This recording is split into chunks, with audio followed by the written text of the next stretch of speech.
Hello everyone and welcome to Plugged Into Heritage. Today we are live from the courthouse in the village of Gagetown, and we hope you have some fun with some of the objects in our collections. And today we're going to be talking all about butter and the butter making process. So if you like this video, please like and share it, and if you have any questions, please ask them in the comments and we'll be sure to follow up. Today, joining us, we have President of Queens County Heritage, Bruce Thompson, and Executive Director of Queens County Heritage, Kit Ems, and one of our students, Renee Houghton. And our very special guest, Watson. Would you like to say hello, Watson? He just flipped his ears. Yes. He's the silent type. Of course. Silent type. So, what can you tell us about these objects today? Well, thank you, Victoria, and nice to be with everybody again on a beautiful Thursday afternoon in the village of Gagetown. We're in the judge's chamber and the sun's pouring in. Everybody loves butter. It's a traditional spread, but it goes back thousands of years in its creation. The original butter was made from either sheep or goat's milk. Cows weren't domesticated until almost 1,000 years later, but we're more familiar with butter that's made from cows. So we have some objects that we're going to show you a little bit later in our broadcast. But to get things underway, we are going to do a little demonstration that in these days of quarantine and physical distancing and things that you can do at home, you can make your own butter. So I'm going to throw it to Renee, who's going to show us how you can make your own butter at home. So Renee. Hello, Renee. So you need a cream with at least 25% fat. We have a 35% fat whipping cream. Okay. And all you need to do is have a nice little jar. You open it up. You open up your cream. And then you want to fill up whatever jar you use. You can have any size you want. And you want to fill it up to about halfway.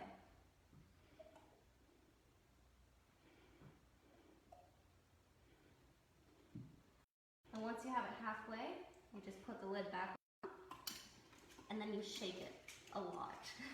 How long do you think it would take? It all depends on the size of your jar. So if you were doing something really big, it would take longer. A smaller jar, it would take less time. I'm using this size jar, and it will take about 6 minutes to get your butter. Yeah, and so then you just gotta shake it up and down. You wanna make sure that it hits the top and the bottom. Don't shake it side to side. That won't work. And you just shake it up and down, and you keep doing this for a long time. Okay. You get a little tired, but yeah. Well, we'll see you in a bit. See how that butter turns out. So while Renee is shaking, rocking, and rolling with the butter, we'll continue on with some of our other things, and by the end of the presentation, her butter may be almost ready for you to have a look at. So when it comes to churning butter, life is so much easier for us now. We just go to the grocery store and we can buy our salted or unsalted butter. But if you were on the farm in rural Queens County, you would make your own. So we have a couple of tools of the trade here. The primary thing that you require, instead of a mason jar like Renee has, here we have an old-fashioned churn.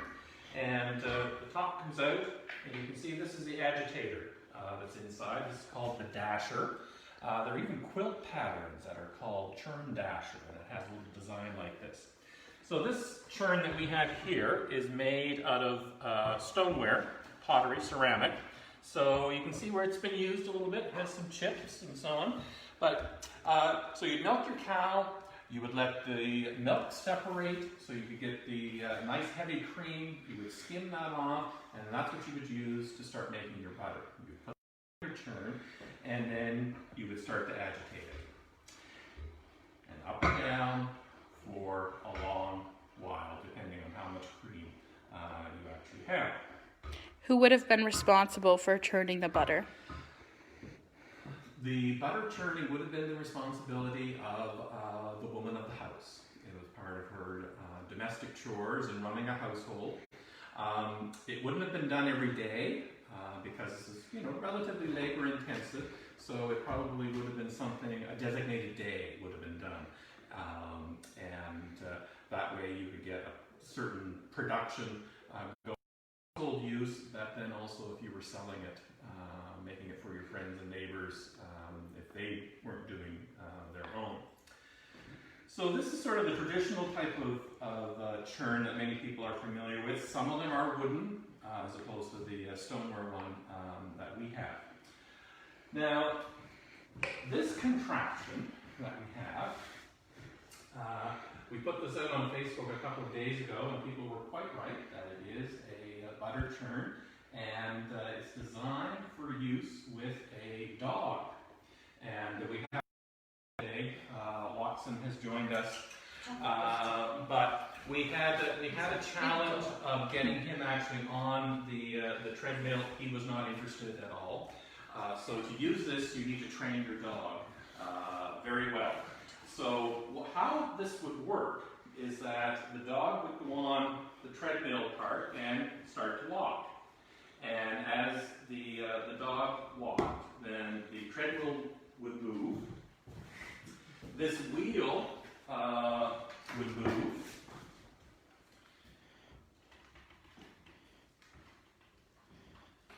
And the long arm would work on the other side to actually move the dasher up and down in the churn as it walked along. So if you had your treadmill running and your dog going at a fairly good speed, this is how it would work. Now, in our testing for this video today, we found out that this churn actually doesn't work with this treadle. They would have had a much larger churn that would have been part of it, because when we run this treadmill, the dasher pops out of the actual churn. So we're always learning things about our collection as we go along as well. So if you wanted to stop the animal from walking on the treadmill, there was a little brake here on the side. So you unhook that and you simply flip the brake and it would stop the wheel from turning. You can see that down in there or not, but there's the brake, and then that would stop it. This particular piece is a Queens County dog treadle churn. It was from the Pender family in New Jerusalem, Petersville area. The story we have is that it was made by James Pender about 1868 for his wife, who had a disability with her arm. Maybe it was too much butter that she hurt her arm, and so he needed a different type of contraption to make butter on the farm. The Penders, they came out from Scotland about 1820. James Pender was born about 1807, and he came out with his father, who was also named James, in 1820. And James Jr. Married in 1838 to Jane Menzies, and it was Jane who apparently had the problem with her arm, and they needed this piece to churn the butter.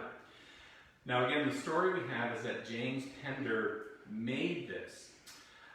It's possible that he did, but there were versions of this that were around in the 1860s that he may have been able to copy. Also, the Penders, they were very industrious, and they had a grist mill, they had a wagon factory, and they had a factory where they built sleds too. So they were into manufacturing. So it's possible this might have been something that they were planning to build and to market to the local area. Did anyone patent the dog-powered butter churn? Well, that's a good question. There seem to be a lot of these around, but we do know that the dog treadle churn was patented in Utica, in 1871. So it's at about the same time that Mr. Pender is either is making this piece. So often what happens is that there are a variety of prototypes around, and it takes someone really clever to actually get the patent done so that they can get credit for it. So that's probably going to take a little bit more research maybe on our part to check that out and see how that works. What would have been done with the butter after it was churned? Well, after, excuse me, Watson, you would take the butter out of the churn, and then you'd start working with some of our other tools that we have here. And maybe we can still see Renee in the background. She's shaking away, making our butter.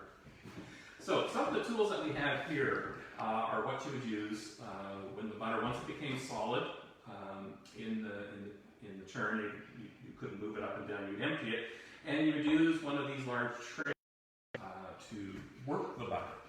And this is where you could smooth out any lumps, you could get any other water, moisture out of the butter, and this is where you could start to salt it as well to your taste. Now you could have completely unsalted butter if you wanted to, but if you wanted to add a little salt to it, this is the time that you would do it.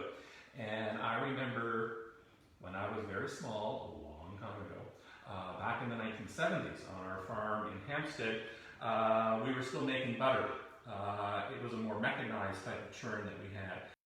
But my mother tells a story that when they would get it out and they start to salt it in the tray, I would show up peeking over the tray and run my finger through the butter as they were working with it. So I guess my love of butter happened at a very, very early age, can't you tell? So once it was worked and you had all the salt worked in and you had it ready for taste, then you prepare storage.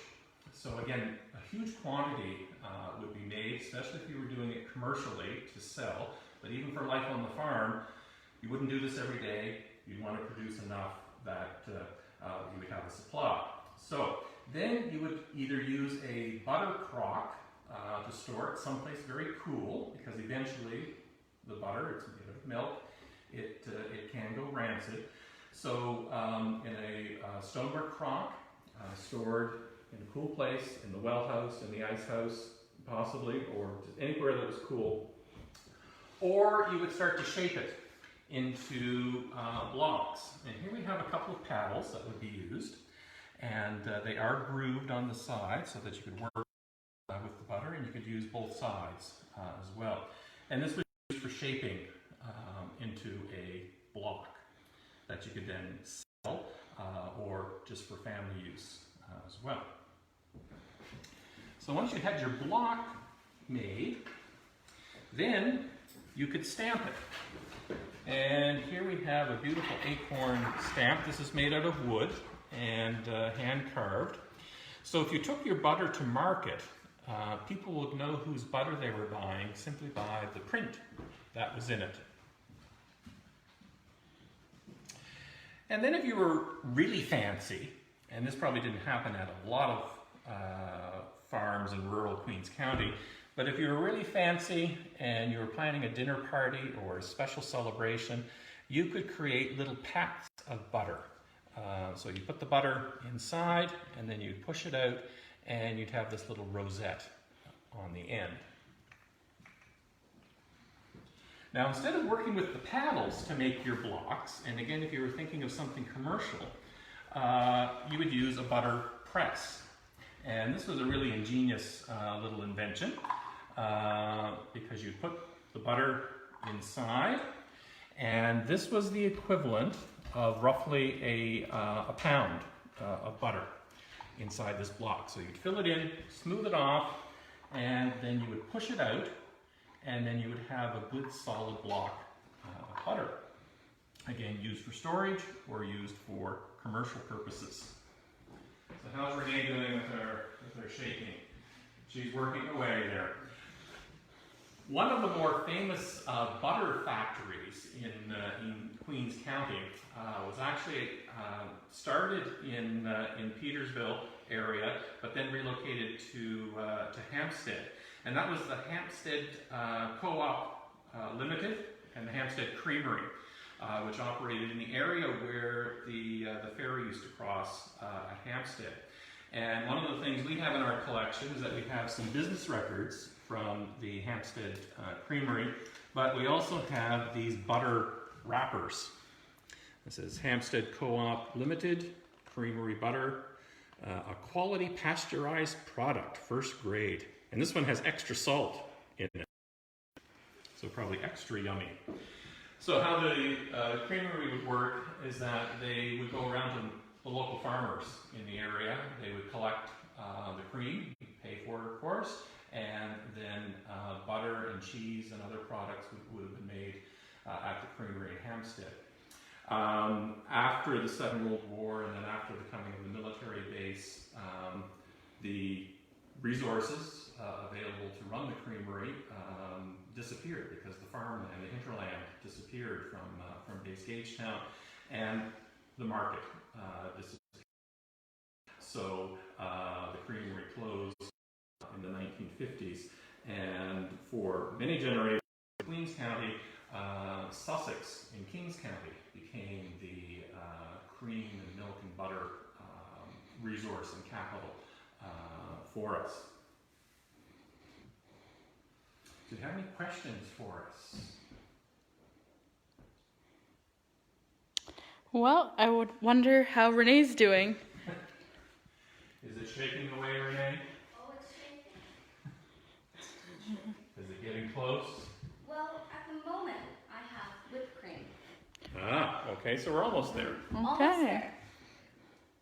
You'll notice that as you start to move it, it'll get thicker and puff up more, and that's when you have whipped cream. But you have to keep shaking it, and then you'll start to hear it be more liquidy again, and that's when you have butter. So Okay. I'm almost there. Awesome. So another little story about the Pender family from Petersville is that James Pender, who built our machine, he had a brother, John. And John had a son named James. If you're doing the genealogy with this family, it's hard to keep all the James and Johns straight. But this John and his son James, they were the founders of a nail factory in St. John in the late 19th century. So many are familiar with the Pender Nail Company. That was the Penders from Queens County and had a connection there.